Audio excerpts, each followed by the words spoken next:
Hello friends, स्वागत है आपका आपके अपने चैनल में। दोस्तों, इस चैनल में आज से ये नई शुरुआत मैं करने जा रहा हूँ। मैं कुछ ऐसी चीज़ें लेकर के आ रहा हूँ जो लीगल बिल्कुल भी नहीं है, केवल हमारे बच्चों के लिए, जो छोटे बच्चे, हमारी यंग जनरेशन है, उनके लिए बहुत ही इंपॉर्टेंट है। हमारे जो बड़े बच्चे हैं, यानी वो जिनकी शादियाँ हो चुकी हैं और वो आपस में लड़ रहे हैं, उनके लिए भी बहुत इंपॉर्टेंट है। और हमारे जो बूढ़े बच्चे हैं, जो कि उनके माँ बाप हैं, उनके माता पिता हैं, सास ससुर हैं, उनके लिए भी बहुत इंपॉर्टेंट है। यानी ये ऐसी चीज़ है, यानी हमारे जो नैतिक मूल्य हैं वो ऐसी चीज है जो जिसको भी मिलेंगे वो फायदा ही करेंगे। तो दोस्तों, गलतियां सब करते हैं, लेकिन धीरे धीरे हम अगर इस तरह की चीजों से जुड़ेंगे तो हमारी सोच परिवर्तित हो जाती है। तो इसीलिए दोस्तों, जब हम किसी ऐसी चीज को पकड़ते हैं जो कि नैतिक रूप से सही है और हम बार बार उस पर फोकस करते हैं, बार बार, एक बार, दो बार, तीन बार, तो ऑटोमेटिकली हमारी सोच बदलने लगती है। हमारी सोच वैसी हो जाती है जैसे लोगों के साथ हम जुड़े हुए हैं।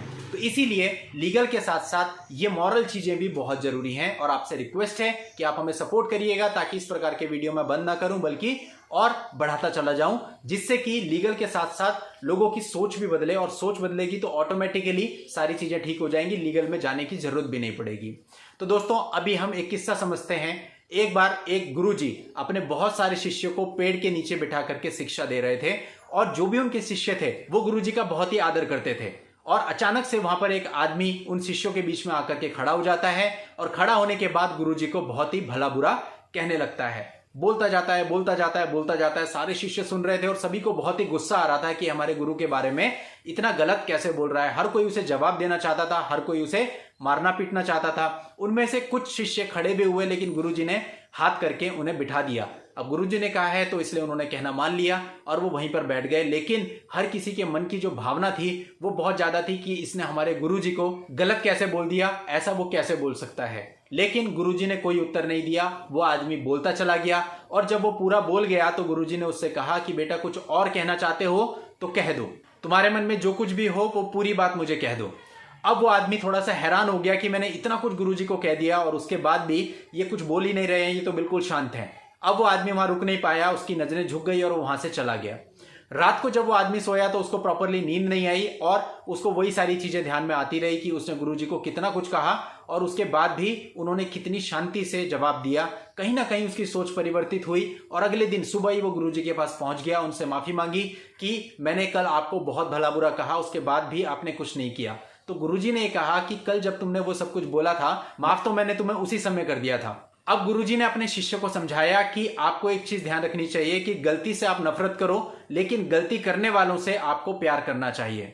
अब गुरुजी ने उस आदमी को कहा कि हो सकता है कि तुम्हारे मन में कोई बात थी, तुम मुझसे कुछ कहना चाहते थे, किसी बात पे गुस्सा थे, इसलिए तुमने वो सब कुछ कह दिया। ऐसा होता है क्योंकि जो इंसान है वो एक नदी की तरह होता है, और नदी जब चलती है तो वो जगह जगह पर अपना रुख बदलती है, नए नए रूपों में आगे बढ़ती है।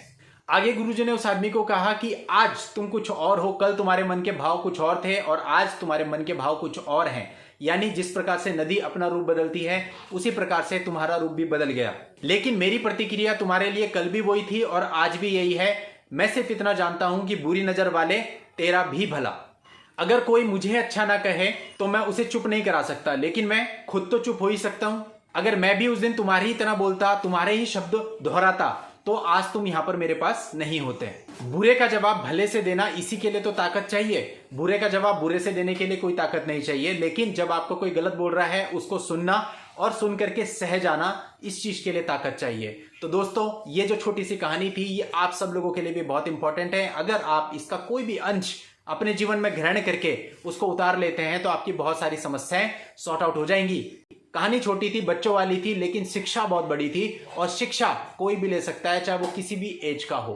तो दोस्तों, इस प्रकार की छोटी छोटी स्टोरीज मैं आपके लिए साथ साथ लाता रहूंगा, जिससे आप लोगों को प्रेरणा मिले, अपने दाम्पत्य जीवन को आप लोग सही तरीके से चला सकें और सभी कुछ आपके जीवन में सही हो सके। तो दोस्तों, नेक्स्ट वीडियो में नई जानकारी के साथ मैं आपसे फिर मिलता हूं। तब तक के लिए goodbye and thank you for watching. Take care.